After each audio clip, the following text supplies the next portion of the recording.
कल्पना कीजिए, दिन भर रेलवे स्टेशन पर ट्रेनों को सही रास्ता दिखाने वाला एक कर्मचारी, जिसकी ड्यूटी कभी दिन में होती है तो कभी रात में लगती है, जिसके सिर पर परिवार की जिम्मेदारी हो और जिसके पास महंगी कोचिंग के लिए पैसे भी ना हो। क्या ऐसा व्यक्ति कभी डीएसपी बन सकता है या कभी कोई और बड़ा अफसर बन सकता है?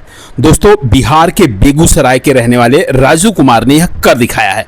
रेलवे में पॉइंट्समैन की नौकरी करते हुए उन्होंने बीपीएससी परीक्षा पास की है और डीएसपी बनने का बेहतरीन गौरव हासिल किया है। नमस्कार, मैं हूं धर्मेंद्र और आपका स्वागत करता हूं धर्म क्राइम स्टोरी में। आज की यह कहानी सिर्फ एक सफलता की कहानी नहीं है, बल्कि हर उस युवा के लिए प्रेरणा है जो परिस्थितियों को अपनी कमजोरी मानकर हार मान लेता है। दोस्तों, राजू कुमार बिहार के बेगूसराय के मलगोरा गांव के रहने वाले हैं। उनका जीवन शुरू से ही संघर्षों से भरा रहा है। जब उनके पिता राम कैलाश महतो का असमय निधन हुआ, तब परिवार की जिम्मेदारी जो है अचानक राजू के कंधों पे आ गई। पर घर चलाने की इनको चिंता थी, भविष्य की भी उसको चिंता थी, लेकिन राजू ने परिस्थितियों के आगे घुटने नहीं टेके। उन्होंने रेलवे में नौकरी हासिल की और रक्सौल रेलवे स्टेशन पर पॉइंटमैन के पद पर तैनात हुए। पॉइंट्समैन की नौकरी आसान नहीं होती। दिन रात रेलवे ट्रैक और सिग्नल की जिम्मेदारी, हर पल सतर्क रहना और छोटी सी गलती भी बड़े हादसे का कारण बन सकती है। लेकिन इन सब के बीच राजू ने अपने सपनों को जिंदा रखा। ड्यूटी खत्म होने के बाद दूसरे लोग आराम करते थे, तब राजू किताबों के साथ बैठ जाते थे।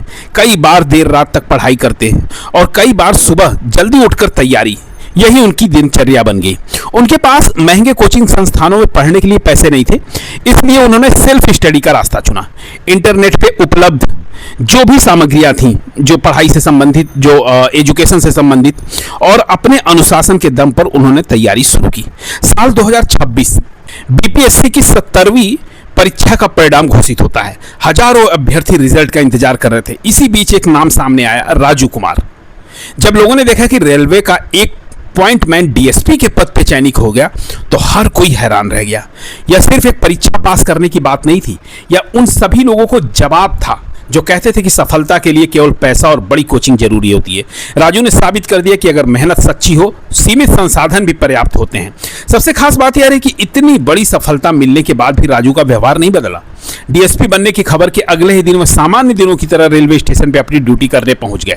ना कोई घमंड, ना कोई दिखावा, बस यही सादगी और वही जिम्मेदारी। यही बात उन्हें बाकी लोगों से अलग बनाती है। उनकी यह तस्वीर और कहानी सोशल मीडिया पे तेजी से वायरल हो रही है। समस्तीपुर रेल मंडल को लेकर पूरे बिहार के लोग उनकी प्रशंसा कर रहे हैं। दोस्तों, राजू कुमार की कहानी हमें कई महत्वपूर्ण बातें सिखाती है। पहली बात, सपने देखने का अधिकार हर किसी को है। दूसरी बात, परिस्थितियां चाहे कितनी भी कठिन क्यों ना हो, मेहनत का कोई विकल्प नहीं होता है। और तीसरी बात, महंगी कोचिंग और बड़े संसाधन सफलता की गारंटी नहीं होते हैं। सफलता की असली चाबी होती है अनुशासन, निरंतरता और आत्मविश्वास। रेलवे की पटरियों पर काम करने वाला एक युवक आज कानून व्यवस्था संभालने वाला डीएसपी बनने जा रहा है। राजू कुमार की कहानी हमें यह विश्वास दिलाती है कि अगर लक्ष्य स्पष्ट हो और मेहनत ईमानदारी से की गई हो, तो कोई भी मंजिल दूर नहीं होती। अगर आप भी किसी प्रतियोगी परीक्षा की तैयारी कर रहे हैं तो इस वीडियो को जरूर शेयर करें, ताकि ज्यादा से ज्यादा युवाओं तक यह प्रेरणादायक कहानी पहुंच सके। वीडियो पसंद आया तो लाइक करें, चैनल को सब्सक्राइब करें और कमेंट में लिखें, मेहनत कभी बेकार नहीं जाती। धन्यवाद। जय हिंद।